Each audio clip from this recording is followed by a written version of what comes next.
It's Hermitcraft time, and I'm jazzed. I'm incredibly excited to record this episode because this is one of the first times in ages that I've had a completely clear schedule for the foreseeable future. 2 whole days completely empty, no house renovation works going on, no commitments that I've made, no nothing, my base is almost dying. In fact, how is my base not completely dead? Like, it should be... Oh, it's dead. It's totally dead. Oh, except it seems to not be. The heart is still beating. I think maybe there's still some time left. We might be able to save this thing. I might have logged in at the perfect time to save it. Is it okay? Is it revived? Did that golden apple make it into the system? I think I actually did it. Well, if that's not a strong start to a Hermitcraft episode, I don't know what is. Look at me.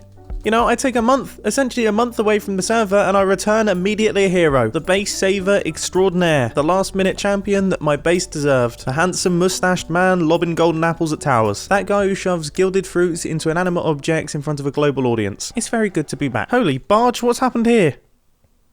What is going on? The barge is taking over. Oh, that is unnecessary, isn't it? I'm curious. Is this thing solid diamonds? Oh gosh.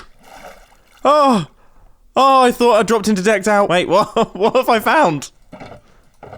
I found something.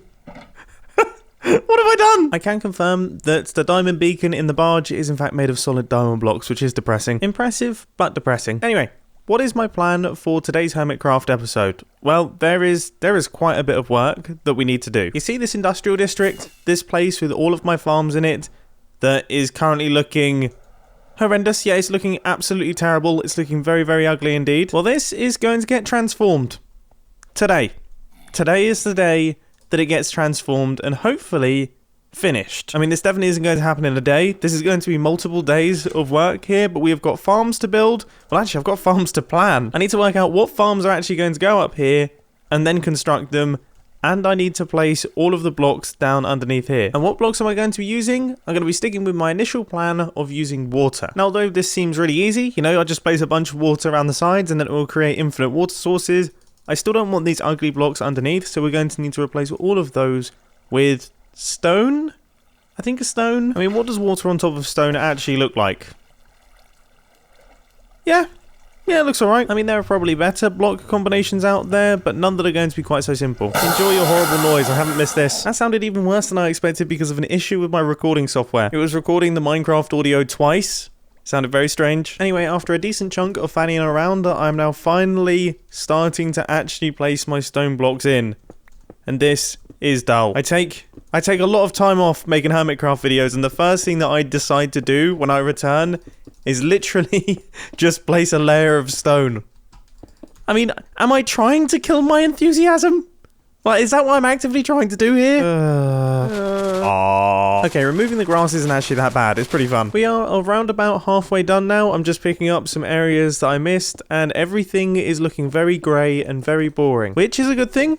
You know, that is a good thing. That is what we were hoping for. We wanted it to look very grey and very uniform and very boring. And grey, uniform and boring is exactly what we've ended up with. I'm going to need to remove this andesite, aren't I? I thought I could get away with leaving it. I thought nobody would notice, but it actually stands out a lot. Right, now that that's all fixed up, let's get this thing finished. And what does that require? It requires a time lapse. And what does a time lapse require? It requires me sitting down and chatting. And do I know what I'm going to be chatting about? No, I've hit record.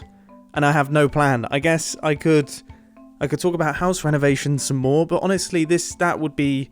You've heard enough of that. I think everyone's heard enough of that. What about if I talk... You know, I've been riding my BMX a little bit more recently. That's been interesting. There's been some varying degrees of success there. You know, I recently fell off and I bent my wheel literally like a Pringle. You know, I'm slightly bigger than I used to be when I used to ride BMX, and I folded myself and my wheel in half. It was embarrassing, but at least it was incredibly entertaining for the onlookers. Anyway, this thing is now all done, and I have to say, it actually looks pretty good. It's gone from looking dull and boring to still looking quite dull and boring, but impressively dull and boring. I've still missed some spots. People will be throwing their Chuff to Bits t-shirts into the ocean. It will just be a whole scene. Entire news articles about how endangered sea turtles are choking on various different bits of YouTuber merchandise. Just don't do it, guys. So long story short, this is all done. Everything is good. The sea turtles are happy. And now we move on to the next bit, which is actually turning it into an ocean. I promise you, I really did not plan that. Well, I wasn't trying to do that. I'm not smart enough, really. But first, before we put all the water in, we need to actually extend this wall downwards because that looks a bit pants, doesn't it? That looks real pants. I honestly don't know what I'd do without the Hermitcraft shopping district. I've just realised this is going to take a lot of resources, isn't it? Like, I've already used half a stack. Oh, what the heck? Oh, what? I don't know, actually. It seems to be going further than I expected it to, but then again, I do have this rather expensive looking area left to do. But after one more trip to the shopping district, that expensive area is now all done and dusted along with the rest of the build in terms of yellow concrete. And it looks nuts. It does look truly, truly nuts. I mean, I seem to remember, if I cast my brain right the way back to early on in the Hermitcraft season, weren't me and Iskall competing? Like, aren't me and Iskall competing for who has the best industrial district? I totally feel like we are, and I feel like this is something that we have 100% forgotten about. But yeah, we both started off with exactly the same size of land. You know, I think it's 128 by 128, and then we were competing for who has the best industrial district in terms of looks, and also in terms of efficiency. Now, I haven't been over to Iskall's industrial district in a very long time. I just remember there being a massive creeper bursting out of a building. So I wonder if he's made any other structures over there. We'll check that out in a little bit, but first, boom, boom, boom, boom, boom, boom, boom, boom. Wonderful. Very, very wonderful. You can probably tell that I didn't really know what to say there. Anyway, got to put in this final stripe here. And with that now done, it is time. It is time.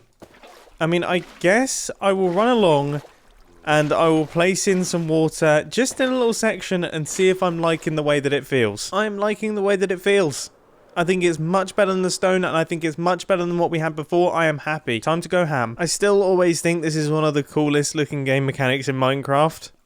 I mean, just look at that. There really is no going back now. There really is no going back now. This place is fully flooded. And it looks so good. That looks epic.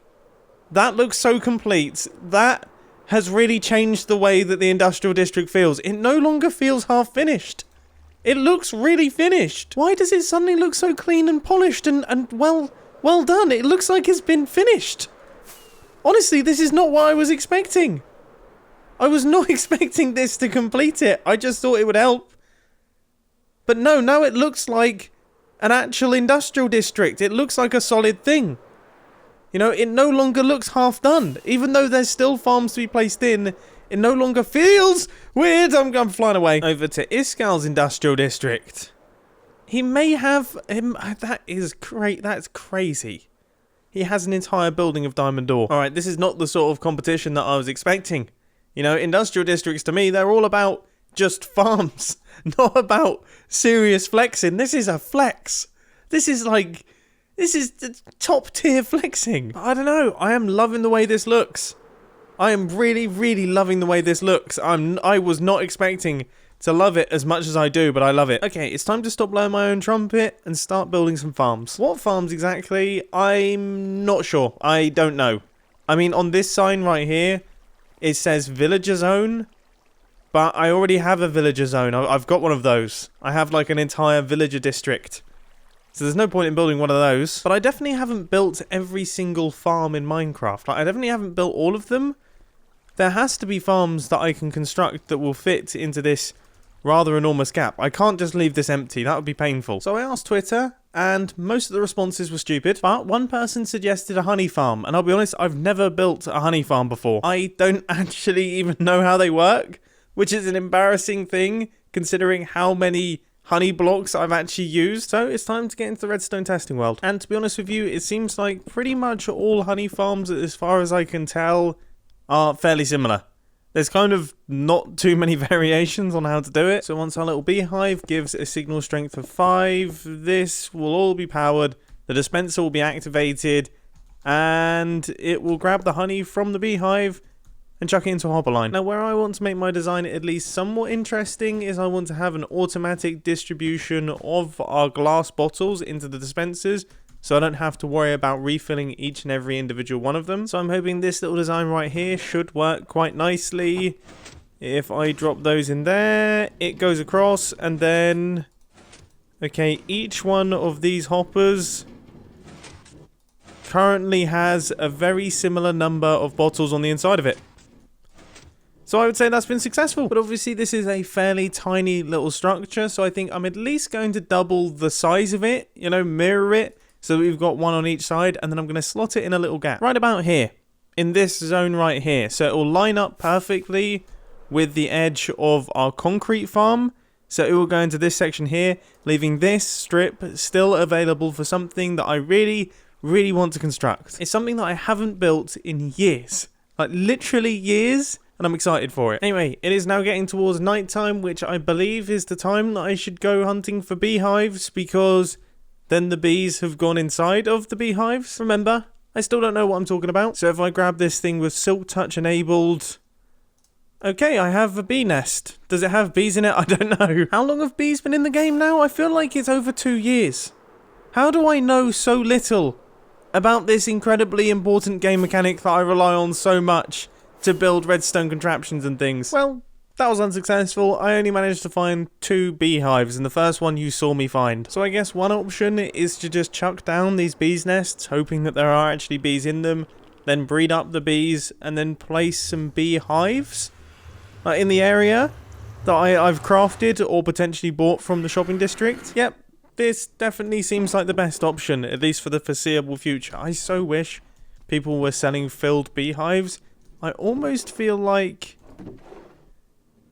Yes! I was going to say, these look like they were filled, but I've missed the boat on it. I mean, let's be honest, I've missed the boat in general with bees and beehives and bee farms by about 2 years. But oh well, let's get this farm constructed, shall we? So we've got our strips in place with all of our beehives in place. And I got excited then because I thought I had 34 dispensers, but unfortunately I don't, which means I have to go through the pain of crafting these. Still, after all this time, my least favourite thing to craft in all of Minecraft. Hoppers are going in. This is where all of our glass bottles, the empty ones, are going to be fed into the system. Oh, and just so you know, because I know I'm going to get this a lot down in the comment section, I know honey farms are a lot more efficient when they're not in the overworld, because bees go into the nests at night and while it's raining. But I don't have an industrial district in the end, or in the nether.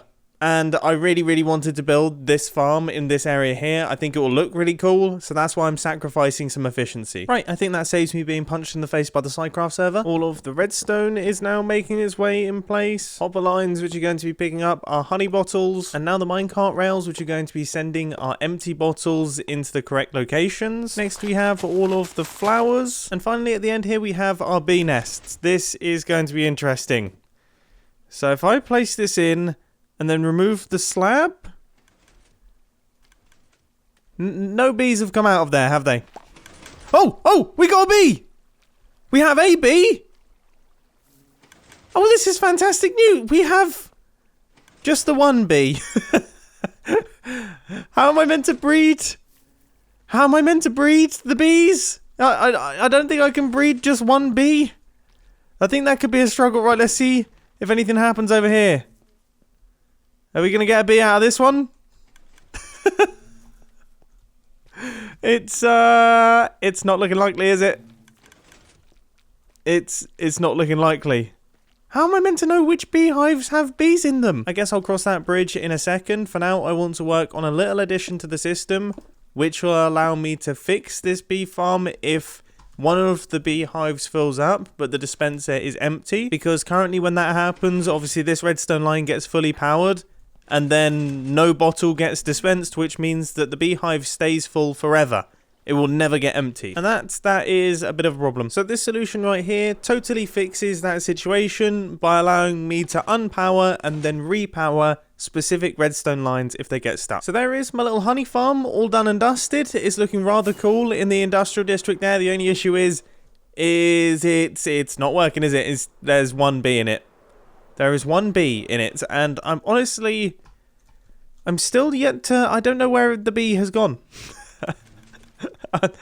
It's in one of the hives, I think. I hope. I really, really hope. I think it's time for bed because I'm incredibly, incredibly tired. But now I'm not, because it is now the next morning, and because there's some house renovation work going on, I am currently recording this voiceover after recording all the Minecraft clips. So here you can see I'm gathering up a bunch of beehives, just trying to get as many bees as possible so I can chuck those into my honey farm, which is in the industrial district, which there appears to be no honey farm. In fact, all of the things that I built have all disappeared. Everything has been rolled back. This is very strange. I've never seen this happen before on Hermitcraft. I didn't really know what to do. I started to question my sanity. You know, did I actually build it on the Hermitcraft server? Did I just dream all of that? And do I have to do it all again? Frantic messages were sent, and somehow it was fixed. Exumavoid managed to find my industrial district progress somewhere and get it installed back on the Hermitcraft server. So now the show's back on the road, and now I'm just in the process of breeding up some bees. Now this is not something that I've ever done before. You know, I did some loose constructions at first and discovered many flaws. So then I did some more loose constructions and it was still flawed. Bees were escaping left, right and center, but it was good enough that it was workable. So gradually, after just chucking a ton of flowers into these things, the honey farm begun to fill up. And we are now at a stage where I have around about 30 bees inside of it, which should be enough. I mean, I don't know how many bees I need. You know, how many bees does one need to get a decent number of honey blocks? It feels like it's probably more than this. But that being said, I don't want to cause enormous amounts of lag for the server, and that seems like it will be very laggy. So I think 30 is going to have to do. And can I just say, I feel like there's a much more efficient way of doing this. And also, I've just realized after some initial tests... Oh, by the way, the house renovation work is done now, so this is me actually talking in real time. After some initial tests, I've realized that these dispensers, they actually need to be fully filled. You know, the farm itself is working. I managed to get 18 honey bottles, which gives me 4 honey blocks. Are you joking? Oh my goodness. We're gonna... How big does a farm need to be? Anyway, after some initial tests, yeah, these need to be filled in like this, because otherwise the honey bottle, when the dispenser goes, the honey bottle actually ends up in the dispenser and not in the hopper underneath the little hive. That is a bit of a problem, and that means that we're going to need so many glass bottles. Like, so many glass bottles. I really don't have that many glass bottles. I really don't. I just did the maths and I would need 306 stacks of glass. I don't even have 10 stacks of glass. That enormous smeltathon can be a job for the next Hermitcraft episode, because there's still one more farm that I want to build here. And that is an industrial wheat farm. Now, generally speaking, I do these using villagers, but I already have some villager-based farms. What I want to do here is I want to make an old school style, just gigantic flood farm. As I said earlier, it has been absolutely ages since I've done anything like this, and I don't know, for nostalgia's sake, I really want to do it, and also just because it looks really cool. I don't really have a massive need for a huge amount of wheat. That's why I'm not too fussed about having a ridiculously efficient farm. I just want to build something that looks completely bonkers. Do you remember when an efficiency 4 pickaxe would also insta-mine dirt? So all you really needed was a pickaxe? Those were the days. I might be totally making that up, but I feel like I'm not. So here goes. First line of blocks for an absolutely enormous and very 2012 wheat farm. Honestly, this has me so excited. This has me so... How old was I in 2012? I always refer to 2012. How old was I? I would have been about 15. 15-year-old me right now would be getting very excited indeed at the prospect of having lots and lots of wheat. And then also the prospect of having to replant all of the wheat after you've harvested all the wheat. I can't wait for this. A lot of dirt placing later, and this thing is looking impressive. It is looking impressive, and it's about to get even better because the little boundary wall is going around it. This is obviously going to stop all of our wheat from going all over the place, and also make it look less like just a platform of dirt. I mean, it's still a platform of dirt, but now it's a platform of dirt with a border, and that makes all the difference. See?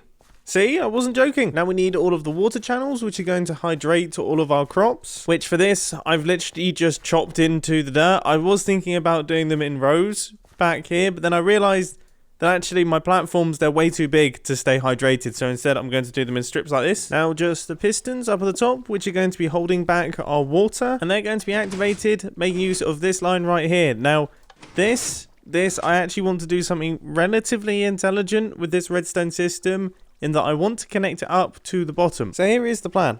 Okay, I'm going to have a hopper line down at the bottom here. When all of the items start running through all of the hoppers, I can then take a comparator output from this hopper line. And that will run up the side here into this RS Snorlatch. And that should be everything. Just the water needs to go in at the back. And then, of course, all of the farmland needs to be farmlanded, which was way more boring than I was expecting. But now it is time to actually plant all of the seeds in this thing. It's been ages since I've seen a farm like this. Out of pure curiosity, it does look cool, though. I mean, the industrial district looks nuts. Now that it's all fully filled in, it looks completely insane. It's really strange because I found doing the farmland incredibly dull, but doing this, for some reason, is a lot more satisfying. Honestly, I think that was the novelty of it talking, because now that I've done the entire thing, yeah, that was incredibly dull and boring as well. Anyway, these are the final few seeds to plant. There we go. That is our wheat farm now all done and dusted. And 15-year-old me is losing his mind. And to be honest with you, my age me, 25-year-old me is also losing his mind because the industrial district is done. Here it is. This is it. The project is complete. That seems really strange. I mean, industrial districts, I don't think I've ever finished an industrial district before. There's always been more farms that I need to add, but now it is actually finished. And honestly, it's kind of bittersweet. It's a little bit like, I imagine your child moving out. Like, you're really happy that your child is moving out, but also you're going to miss it. Wait, did I just say it? Did I just say it? But you know what I'm talking about. As much as I absolutely love the fact that I finished this industrial district, it's also a little bit sad that I no longer get to work on the industrial district anymore. I love building things in here.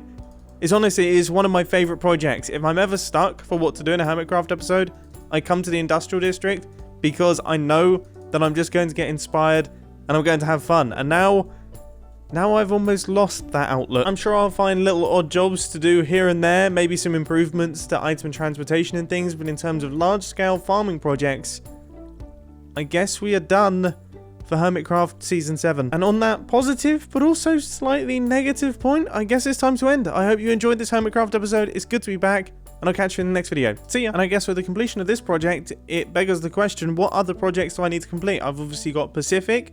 That needs to be wound up, and also my base. There are small little things that I want to do with my base that will really finish it off. And then that will be those major projects done, and then I'm going to have to find something else to do. What else can I do?